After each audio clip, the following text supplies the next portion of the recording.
بسم اللہ الرحمن الرحیم۔ چنیوٹ سے خبر شامل کرتے ہیں doctor Asif Iqbal.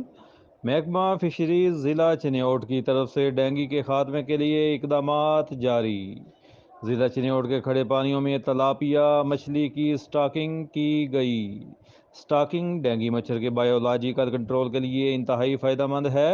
Deputy commissioner محمد فاروق رشید، معاون خصوصی وزیر اعلیٰ پنجاب ماہر تیمور امجد لالی، چودھری مسعود اقبال نے کھڑے پانی میں ہزاروں تلاپیا مچھلیاں چھوڑیں۔ ڈپٹی ڈائریکٹر فشریز رانا محمد خالد مقبول شیخ، اسسٹنٹ ڈائریکٹر فشریز محمد سلیم اصغر و دیگر افسران بھی موجود تھے۔ یہ اہم سرگرمی ضلع چنیوٹ میں ڈینگی مچھر کے بایولوجیکل کنٹرول کے لیے کی گئی۔ ڈپٹی کمشنر محمد فاروق رشید، محکمہ فشریز ضلع چنیوٹ کی جانب سے دریائے چناب میں بچہ مچھلی کی سٹاکنگ کی گئی۔ مقصد اس سرگرمی کا دریائے چناب میں مچھلی کی تعداد کو بڑھانا تھا۔ Deputy commissioner